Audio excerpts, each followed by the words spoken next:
Bonjour à tous, bonjour mesdames, mesdemoiselles, messieurs, je suis ravi de vous retrouver pour un nouvel entretien mortel.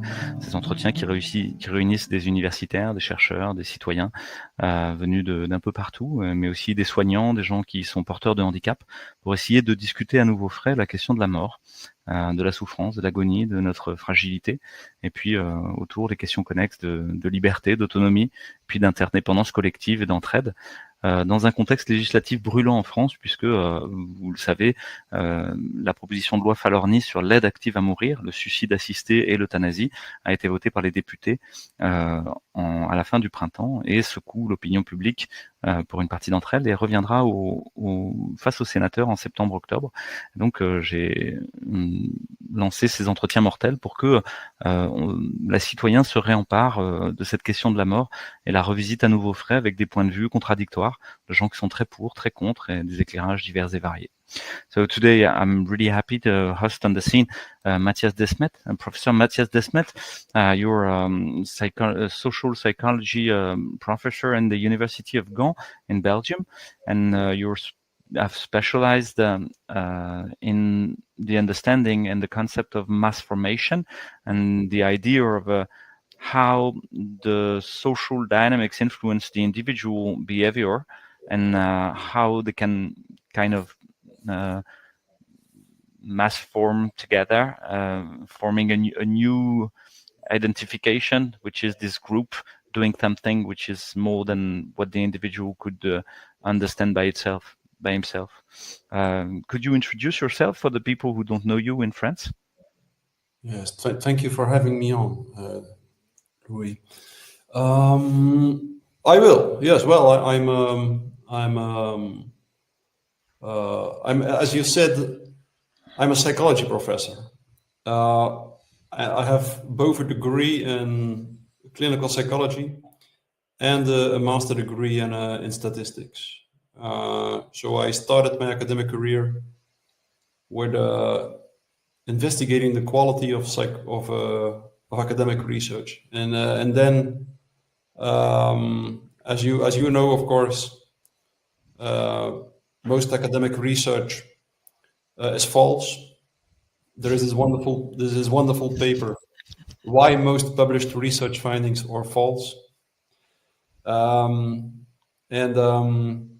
well, that's one thing. That's how I started my career, and then in 2020 the Corona crisis started, and that's where I started to speak out in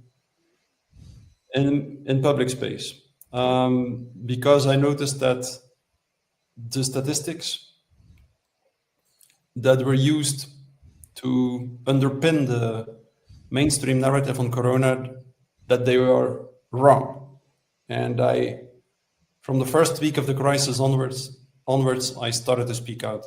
And after a few months, when it was clear actually to everybody who wanted to see it that indeed the statistics had been dramatically wrong, I noticed that the story just continued, that the narrative continued, that the Corona measures, the mandates continued. And that was the moment where I decided to try to show people the psychological mechanisms that were at work, which are the same as the mechanisms that lead to the emergence of totalitarian states, which were the same as the mechanisms that led to the emergence of the Soviet Union and Nazi Germany, and which I called a mass formation. That means, like, maybe in French you would call it le conditionnement des foules. I think that would maybe be the best translation. A mass formation is like, it's a kind of group formation that makes people completely blind or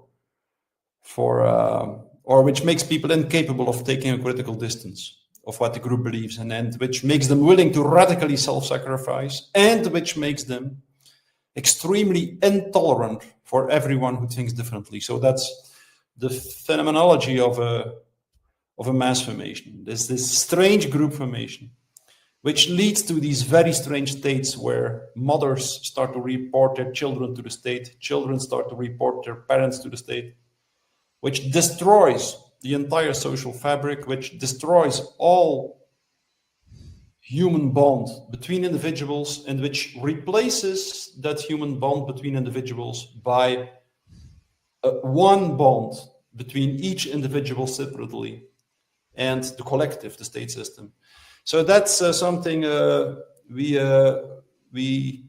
like. This process has always existed, but it became stronger throughout the last 2 centuries. And we've seen it at work in the Corona crisis, and we still see it at work now, because that's a dramatic characteristic of a mass formation.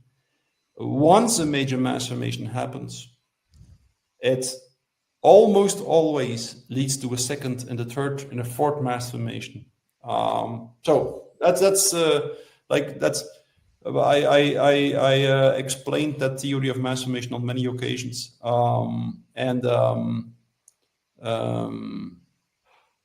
that's what I've been doing the last years. And I wrote this book, The Psychology of Totalitarianism, which is now. Yeah, most of the people can find back what you said in public speech and also in your book about this mass formation and the psychology of totalitarianism. And can you explain me more this fact that there will be one first mass formation, and after it's kind of a inertial process. There will be inertia. It's not going to stop easily. Just like if people would keep on justifying the kind of religious beliefs that they made up. Yes. You know, like the question I started from in my book, which finally now will be translated in French. It's about finished, the translation in French. So it will be published in French. It has been published in 22 languages and not in French, strangely enough. But now that will change. So that's a good thing, because we know one French translator who loves your work, and we both know him, and is working to translate your blog, and so yes. We already can find part of your job in French thanks to him. Yeah, it's wonderful. He does a wonderful job. Yes. It's my Substack page. Yeah. So what in my book is actually is all about that. Like it's about like once you understand the mechanism of mass formation, you also understand why the first mass formation leads to a second one. Like in my book, I explained that the reason why mass formations became stronger the last 2 centuries has to do with our materialist, rationalist view on man in the world. Because this view on man in the world had one major consequence, and it was that it produced loneliness. And like the last 200 years, loneliness has been increasing year after year almost. And like just before the Corona crisis, an enormous percentage of the world population reported to feel lonely, in between 40 and 60%. And Hegel, the German philosopher Hegel, called that the atomization of society. Of course, you have the famous Michel Houellebecq, whom is probably the best writer in the world now. I think he wrote this wonderful book, Elementary Particles, and that's all about the process of atomization. And so more and more people started to feel lonely. Society got atomized, and then once people feel lonely, they start to struggle with lack of meaning making in life. It is as if their life is without purpose. And once they feel lonely and or struggling with lack of meaning making, something very strange happens at the emotional level, the affective level. They are confronted with very specific types of frustration, aggression, and anxiety.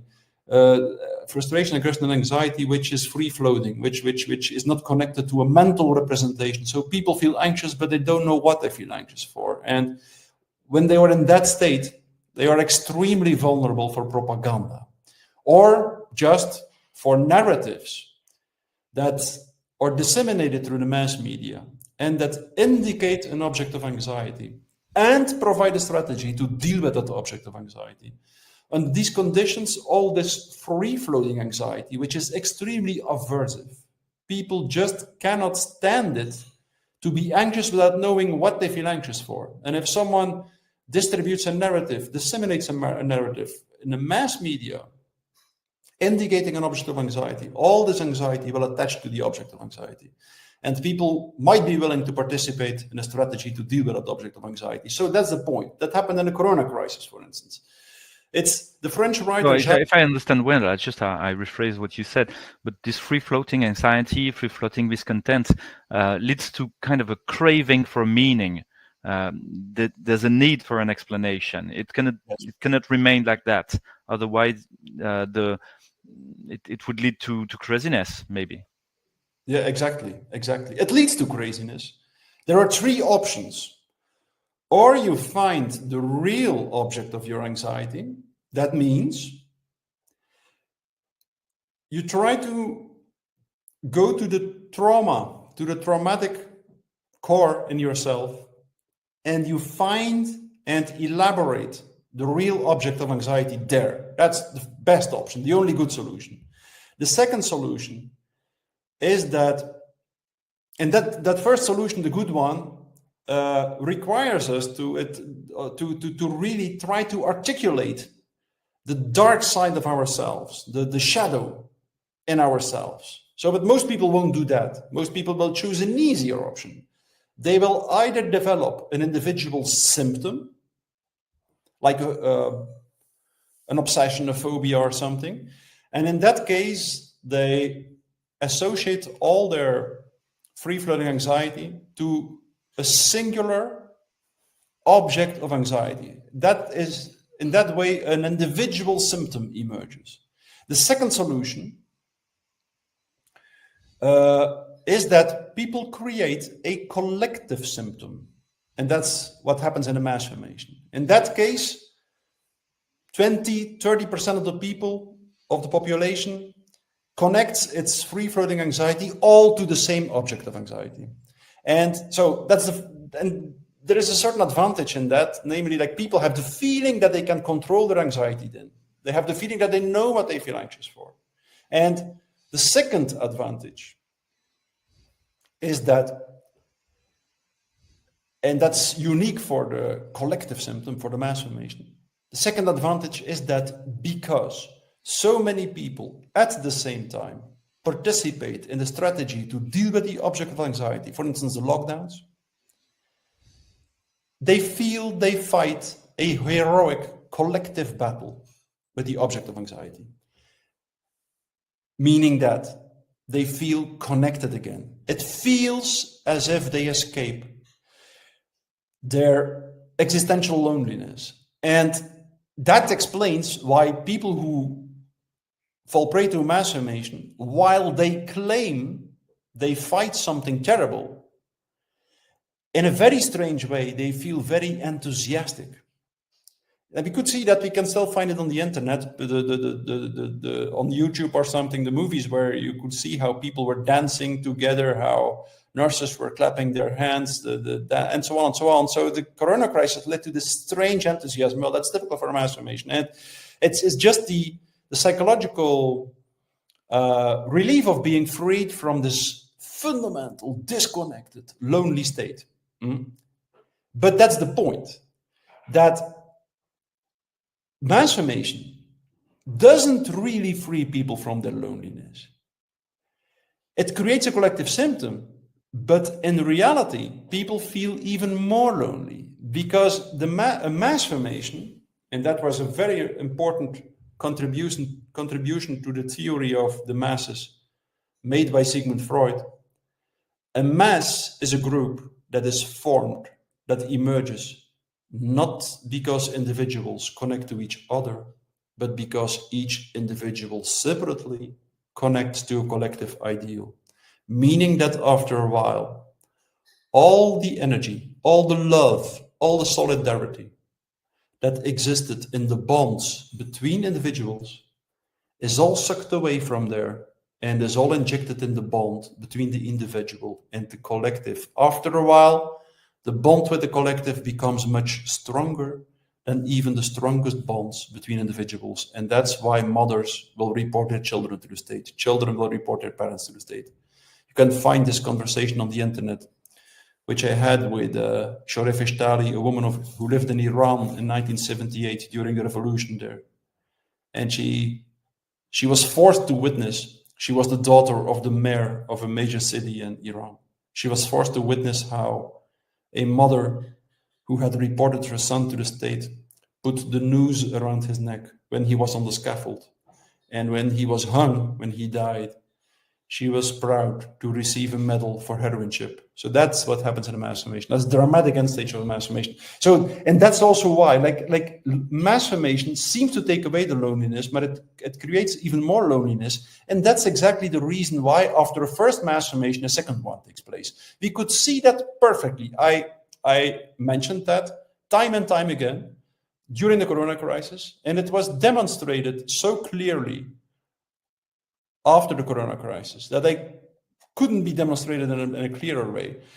The week that the Corona narrative, that the Corona measures and mandates stopped, we could see how the narrative on the war in Ukraine became very strong, and how suddenly society had a new object of anxiety. The coronavirus was gone psychologically, and now Putin was there. And I don't say, I've written 2 lengthy articles about that. I don't say that Putin is a saint or something, not at all. What I just say, I wrote a lengthy article about that. That's not what I tried to say. I tried to show people that they are sucked into a kind of an irrational and exaggerated fear. For someone who, of course, we all know, everyone who studied the history of the recent history of Russia knows that Putin well. But at the same time, the Ukraine narrative, I believe, shows a very distorted picture of reality, which completely denies the role played by NATO, the movement of the borders of the NATO to the east, which is very important in Ukraine, the entire regime change operation in 2014 in Ukraine. It's not because Putin is not a saint that we are saints. We are not, and NATO is not. They all play their role in this war, and anyway, you could clearly see how this Ukraine narrative, psychologically speaking, replaced the Corona narrative, and how it also, just like during the Corona crisis, people became blind for everything that didn't fit into the mainstream narrative. People could only see the danger of the virus, and they failed to see the danger of the Corona measures.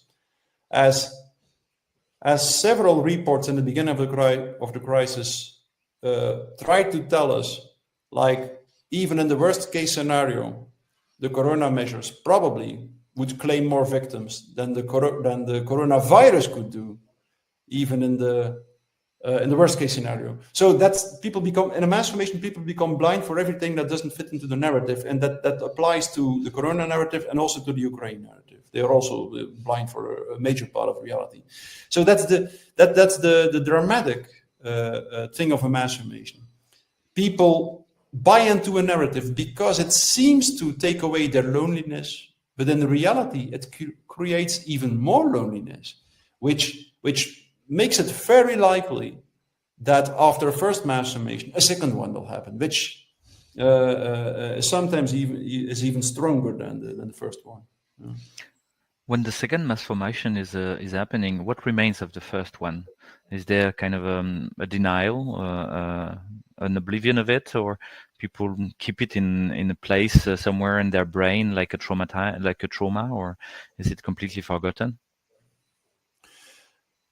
It's not forgotten, and it depends, of course, because you always have 3 groups when a mass formation happens. You have one group who is really into the mass formation. That group is not very big. It's like 20 to 30%. As in a totalitarian state, this represents the 20 to 30% really totalitarian people. Like in Eastern Germany, 30% of the people joined the secret police. Do you know that? 30%. So all of them who are really in the mass formation joined the secret police. When the communist system collapsed, people could look up who actually reported them to the state. And in most cases, it was their wife, their husband, or their child. Without them knowing it, their wife, their husband, their child had joined the secret police, and it reported its own family members to the state. So, but it's only 20 to 30%, which is who is really in the mass formation, who is really hypnotized, because a mass formation is identical to a mass hypnosis. So it's at the psychological level, it's identical. So like hypnosis focuses all the attention on one small aspect of reality, and that's exactly what a mass formation does. It focuses all the attention on a small aspect of reality. So it's a mass hypnosis. But only 20 to 30% is hypnotized. But the biggest problem actually is that there is a second group, 60%, sometimes 65%. And the second group is a group that is not really hypnotized. They know that there is something wrong with the narrative, but they won't speak out. They just choose the easy way. They choose the easy way. Like, we will try to remain silent, and we hope they don't see us, and we hope everything goes away without us having to take the risk of speaking out. So, and then there is a small group, 5% of the people or something, 10%, it depends, which is not in a hypnosis, which knows that there is something wrong, and which just chooses to speak out and to go against the mass formation. And so it depends, of course, like what happens. The people who were in the mass formation usually will continue to believe in the mass formation, because just they identified with it, and should they admit that the narrative was false, their identity would collapse as well. So they will continue to believe in the mass formation, but the mental representations, the images, the narrative that led to the mass formation will not have the same power anymore. Of course not, because all the emotions that were attached to it moved to a new narrative. And usually their activism will, from then on, will be framed no longer using the first narrative, but using the new narrative. But usually they won't admit it. They only, depending on the situation, the second group, which was never really hypnotized, sometimes will start to feel that there might be a chance to speak out then, because they are not as scared anymore as they were when the mass formation manifested. And sometimes then the people who the leaders of the masses under certain conditions will be brought to court, for instance, but not always. It depends. It depends what the second group does. The second group is very important. The middle group. Your concept of mass formation shows how societies cling to collective stories, sometimes blinding us to individual truth. Do you see any relation with the euthanasia and assisted suicide in the law in Belgium? Can we relate in any way how you shape social relations and mass formation to the narrative of a controlled death, for instance? Oh yes, in many different ways. Many different ways. We can look at that phenomenon from many different angles. For instance, first and for all, as society atomizes, as loneliness increases, the death drive will increase in people. So people who are lonely, in the end, they start to feel as if life is without purpose, as if suffering and dying is without purpose. And they will become more and more afraid of suffering and dying. That's just because a lonely person doesn't resonate anymore with what is outside of him, with other people, with nature, and so on. And when we stop resonating with the world outside of us, we start to feel disconnected, lonely, and we stop to have the experience that we are part of something eternal. A person who is really in touch, who really resonates with the external reality, with other people, with the reality, with the nature around them, feels that he or she is part of something eternal, and that's why he is aware that dying is not the end of everything. It takes away the fear of death a little bit when you feel really connected, and in the same way, like you start to feel in a spontaneous way that everything has purpose in life, also suffering, that we suffer for a certain reason, that life tries to teach us something when we suffer. As Viktor Frankl said, when you're in a concentration camp, you do not have to ask what you still want of life. You have to ask what life wants of you.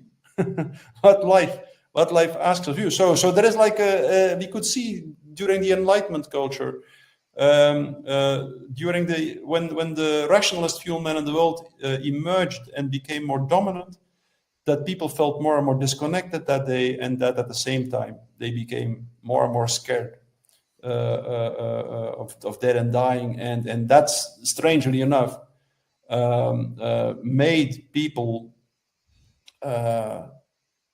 or led to the emergence of the more intensified emergence of euthanasia in our society. So that's one thing. But like if we ask, like we can see two tendencies. Can you still hear me? Or I can't hear you anymore. I don't know why.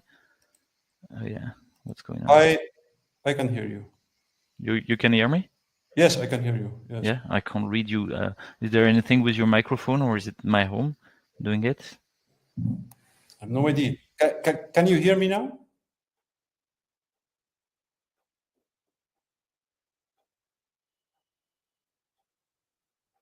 Yes. Shall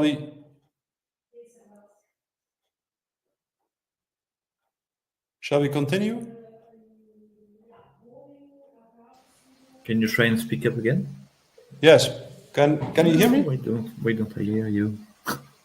Sorry, I'm just trying to solve that problem. Hope it's in my home. Ok. Paramètres.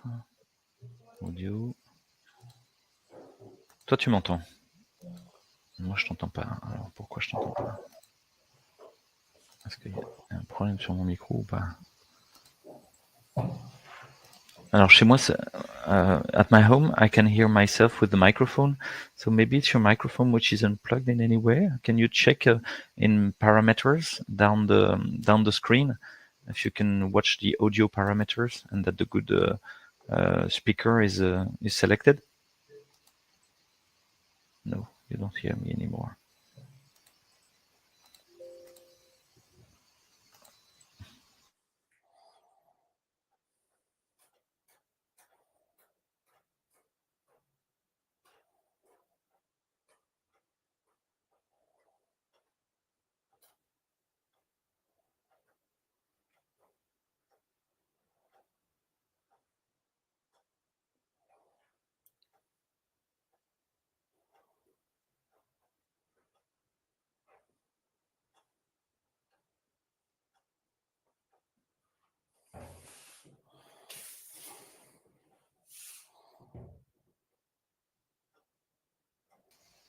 Ok, est-ce que tu peux parler pour voir?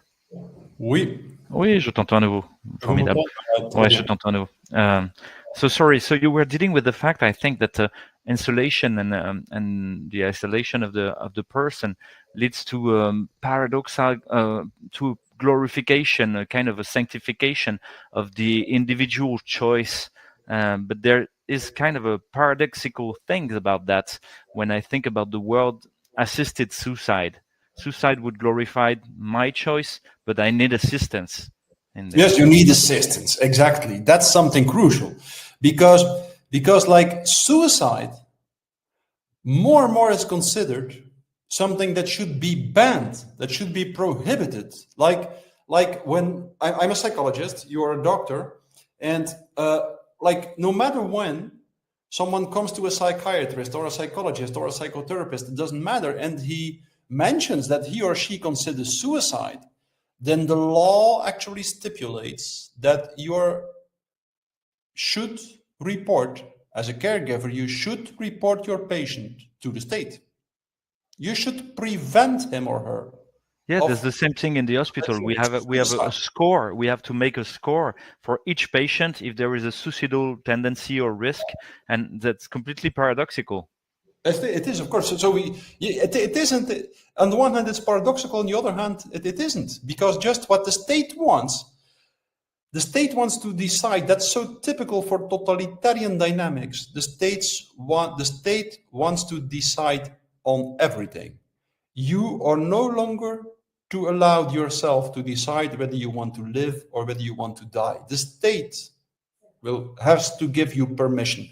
That's what actually happens now. Like that's typical for totalitarian system. They penetrate private life, and all the decisions that used to be decisions of the individual are now decisions which the state shall take. The state will decide which clothes you wear, which car you drive, in which house you live, how much children you have, what you will eat and what you won't eat, and also whether you can die or not. That's the point. Yeah, it made me think about this pattern that you describe of interpersonal relation, torn apart and redistributed to the central core ideology, and that's the same there. I remember that there used to be kind of euthanasia or assisted suicide, but which weren't validated by a law. They were done because the doctor, the family, and the patient just got in accordance. They convinced that it was the right solution for the person, and they were all on agreement about that. And nobody would say anything. It wouldn't be in the law. And I think in this moment it was all right, because this was about the relationship and the interpersonal bond. But there's something different with this expropriation from our intimates. Of course. I think that's the real problem. That's the real problem, I think. It becomes a bureaucratic affair now. It has to go through a bureaucratic, state-supervised procedure now. The decision whether you will die or whether you want to live, or whether your suffering is whether you want to go through a period of suffering or not. So that's the problem, and that's as I said, it's part of a much broader totalitarian dynamic. I think a dynamic where the state bureaucracy actually claims all the decisions in human existence. Exactly. Yeah, maybe we are going to be told in a few years that it's a fantasy if we want to die naturally or normally without any assistance, and it's going to be forbidden because we are out from the control of the state. Do you have any personal or professional experience about that in Belgium? Oh, because yes. The law is already done for years now. Yeah, I think the official law on euthanasia was introduced in Belgium somewhere in 2002, I think. And one time I had a patient, a nurse, who came to me and who told me about hundreds of people he said at that moment he had killed in the terminal stage of their illness.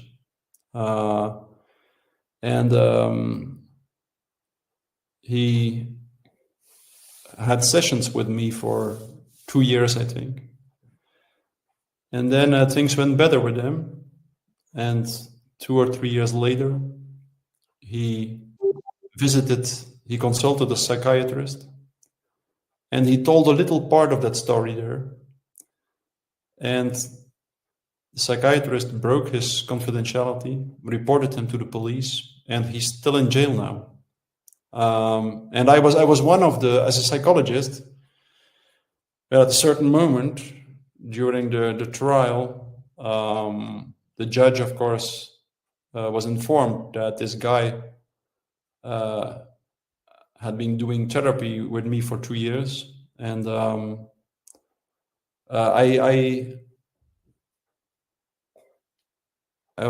had to testify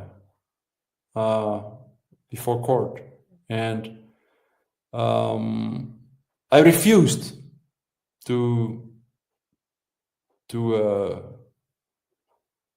say what or to hand over to give my file to the court for a long time, and until the end actually, and that was the first time that I was on national television. It was 3 years before the Corona crisis. It's because I refused to break my professional confidentiality. So of course I would do it for everyone. It's not because it was not in the first place, because I think what he did was good to do. But I think I heard this. I talked with a lot of doctors then during that process, and they all told me the same. Before there was an official law on euthanasia, doctors and nurses were doing it all the time, and it was just a personal agreement with every singular patient. No bureaucracy involved, and I also think some things. For some things in life, it's just impossible to write a bureaucratic manual or a bureaucratic protocol, because sometimes manuals and protocols are just inhumane, and I think that applies to the situation where someone is really suffering and wants to the suffering to end. That shouldn't be a bureaucratic matter. Yeah, we want to find a medical process or protocol to kind of heal the psychological existential despair, and and give a simple way out, the exit through death, where it's a complex problem. Do you see any reaction in the world of psychology to this this law about euthanasia and assisted suicide? Not very much, because in a rather strange way, I think most people maybe they feel that there is something wrong with it, with the contemporary evolutions, but they don't find the arguments to go against it and to speak out. In a certain way, it seems so evident. Okay, we have to make rules, we have to make laws, we have to regulate this, but if you don't agree, or if you object, it almost seems as if you're inhumane. That's a strange thing. While it's the other way around, of course. It's too much rules can also be inhumane, and that's no. But I don't see much reaction. No, not at the moment. It reminds me that most of the Nazi laws were inspired by Carl Schmitt, and Carl Schmitt was always dealing with the necessity of the everyday life and normal principles. Law was changing all the time to adapt to the everyday concrete orders, and no more to any ethical ethical or transcendent principle. Do you see it in this mass formation process, that there's a destruction of the principles that were unifying a society together? Yes, very much. Of course, that's one of the major characteristics or consequences of mass formation. or maybe even more. It's more fundamental, I think. Like once people feel disconnected, once people are in this isolated state, their ethical awareness will diminish spontaneously, because ethical awareness, exactly as the awareness that you and the other are one, and if you do something that is not good for the other, it's also not good for yourself. So that's exactly the state of connectedness. We feel that we are one. That's the state of connectedness. And when people disconnect, one of the first and most dramatic consequences is that their ethical awareness disappears, and that ethical principles lose their power in a society, and that happens unconsciously. That's the reason why, together with the emergence of the rationalist fueled man in the world, or the materialist fueled man in the world, not only loneliness increased, but ethical awareness decreased, and ethical principles were replaced by bureaucratic rules. So at almost exactly the same moment, when the materialist fueled man in the world became more and more dominant, you could see that bureaucratic systems became more dominant. That there were more and more administrative jobs, more and more bureaucracy, and then as a consequence, imperialism first emerged as a new state system, and then totalitarianism. So there is a direct association between, on the one hand, rationalism and the materialist fueled man in the world, loneliness, and bureaucracy. And you referred to the fact that the laws change every day. Of course, they change every day. That's like George Orwell described that in his book Animal Farm. That's exactly what he said. And then also Solzhenitsyn. I think the 4th chapter of his book, The Gulag Archipelago, on his a book on the Soviet Union.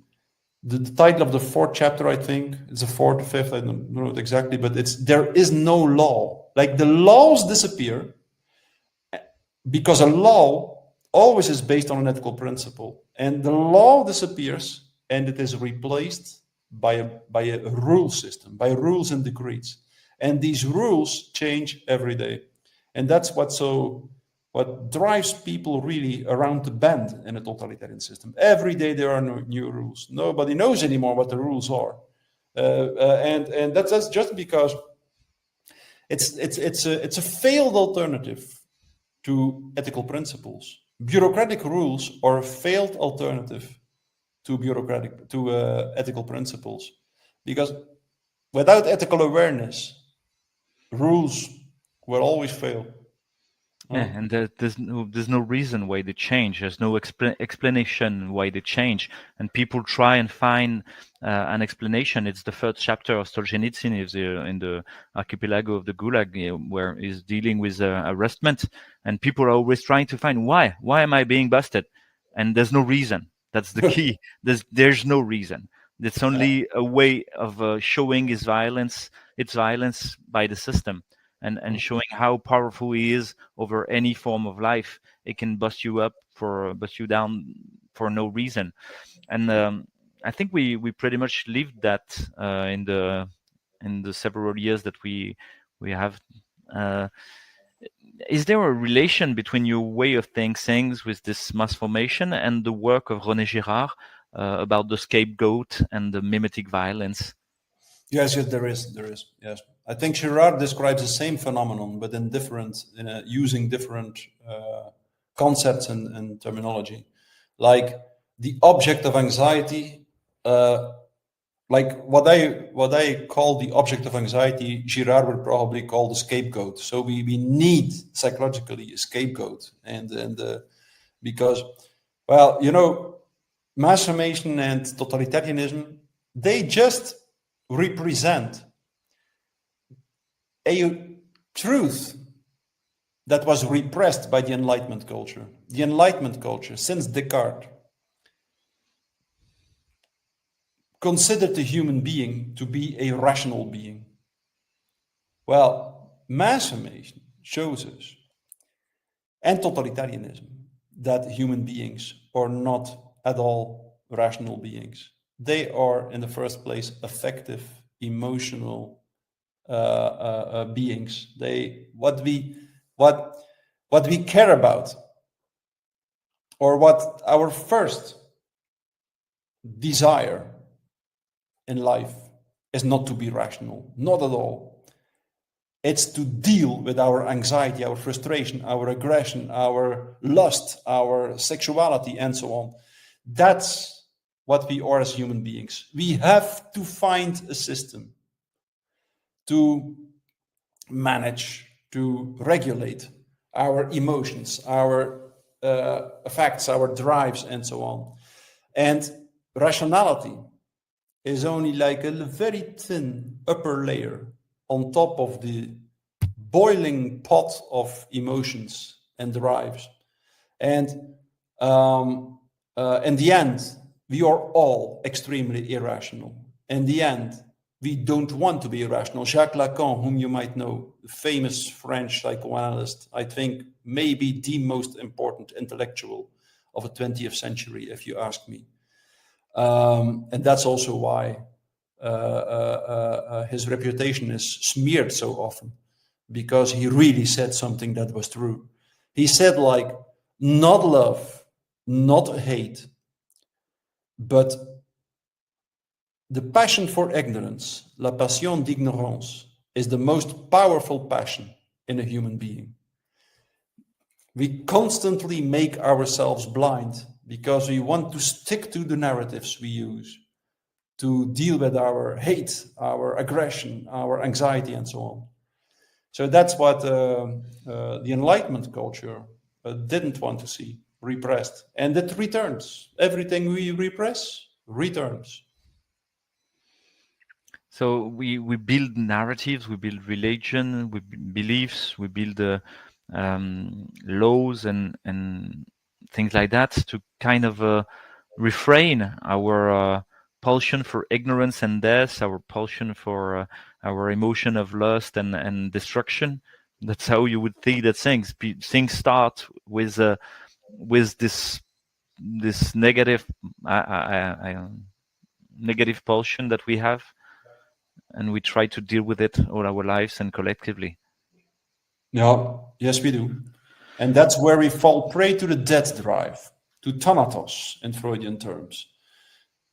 That's where the death drive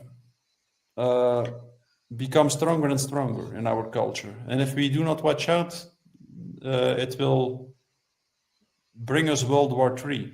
So there is only one, as I often say, there is only one solution for the human being, and that's I believe the revolution we have to go through.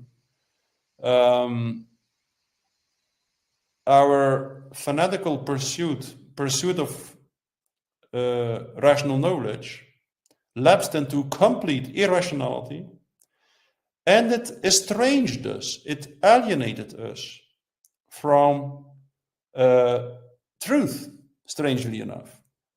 Like, as soon as the materialist view of man in the world became dominant, people started to believe that the world you can see with your eyes and understand with your rational thinking is the real world.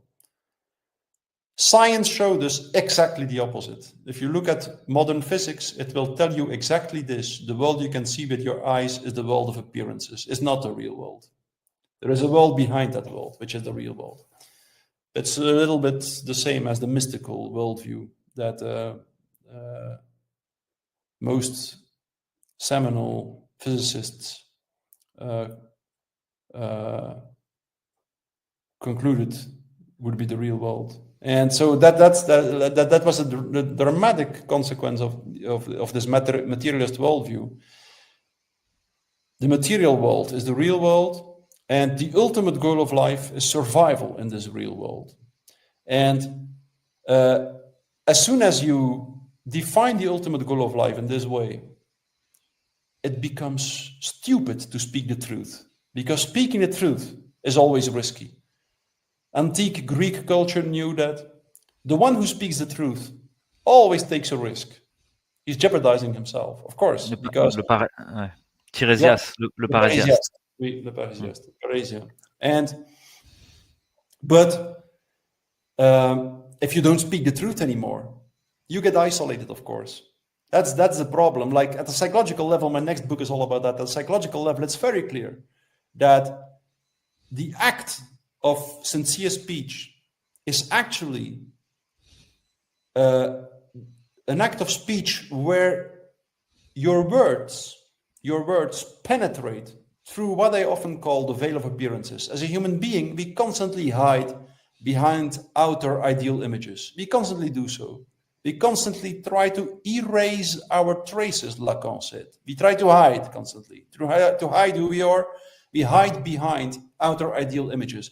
And everyone hides behind the outer ideal images. Everyone hides behind false narratives and so on. And literally, in this way, we get isolated behind an outer ideal image, a narcissistic outer ideal image. And the act of sincere speech is an act which literally reveals something, which shows something that is usually hidden behind this world of appearances. That's the act of sincere speech literally punches a hole in the shell of the outer appearance. And it is through this hole that we start to resonate again. You can feel it immediately. If there is a company, if you're together with some people and someone really speaks sincerely, meaning that someone really speaks from his most vulnerable point, shows something that everyone tends to hide, well, that's the moment where real connection emerges between people, where people start to resonate again. That's the moment where loneliness really disappears, where disconnectedness stops, where new connection emerges. And so that's what we have to rediscover, I think. We have to rediscover that it's not stupid to speak the truth. To the contrary, that speaking the truth might make you lose something in the fake world and the world of appearances, but it will definitely make you win something in the real world. Huh? Yeah, we hope so. You give us a kind of a solution to this totalitarian everlasting drift between one mass formation to another, people trying to seek an object to gather and to bond themselves to it, and in a kind of religious craving for a new god, giving them the rules by in some way. And so we can see there's a kind of a double bind between this everlasting violence and the totalitarianism. There's a classic thing going on, and there's also kind of a reunion of the people behind the curtain of appearance of protection of the totalitarian system.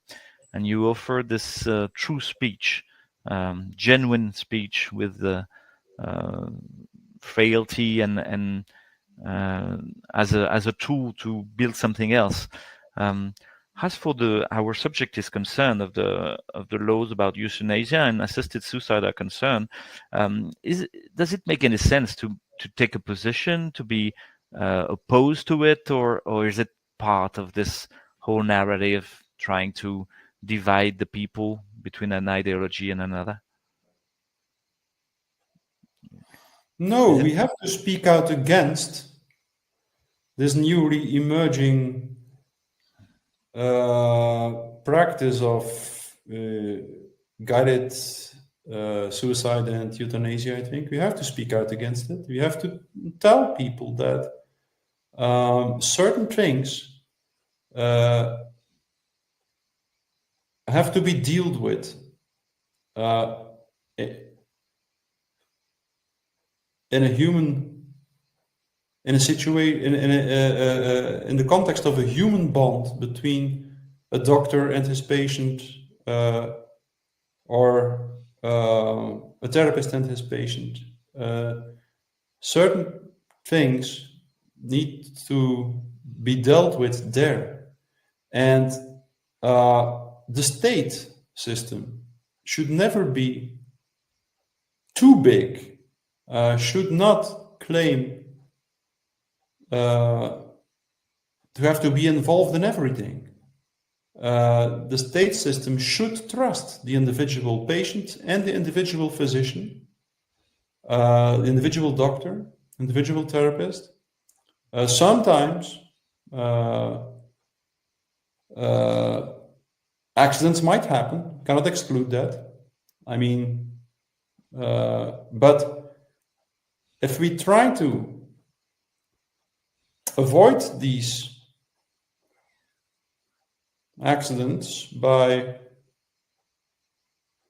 imposing a bureaucratic state machinery, then I believe we are ready for much worse accidents, and then we are lapsing into fully fledged totalitarianism, I think. So I think we should try it. We should speak out. We should speak out, and we should speak out against an ideology, against the system, not so much against individual politicians or something. I think it's much more important to acknowledge that we are all part of the problem. Every one of us is part of the problem, I think. And you're also all part of the solution, I think. We should speak out. We should be willing to lose something. That's just by definition the case. If you speak sincerely, you will lose something, because that's exactly the definition of sincere speech. It destroys something in the world of illusions. And yeah, I think it's part of the individual and collective therapy that you propose. It's about this sincere speech, and to go with the guts and say the evidence of what's going wrong without any curtain of invention, and trying to unveil the truth in some way. I have one last question, and maybe we get to the end of our discussion and interview. Jean Leonetti, who's one man who made a law about the end of life, which was quite balanced for the intensive care practitioner, for me, like me, and was not too much and not too less, was just all right, and gave us a lot of tools to deal with that properly, and with the different symbolic, social, and technical dimension of the end of life. Said publicly about the law that's gonna be voted in France, that it made a clear difference. A clear threshold was passed, because it was not dealing with the people who were eventually dying, but the people wanting to die. And it was about this desire thing. It was not something going on and that we should go with and try to deal with as properly as we could. It was about trying to go to this desire part and this desire. Would you have something to say about that? This society of desire that has been created. I think it's a very interesting perspective, of course, because as you say, we are talking about a certain desire to die. Yes, in certain cases at least. Like, why do so many people desire to die? Where does this desire to die come from? I guess it's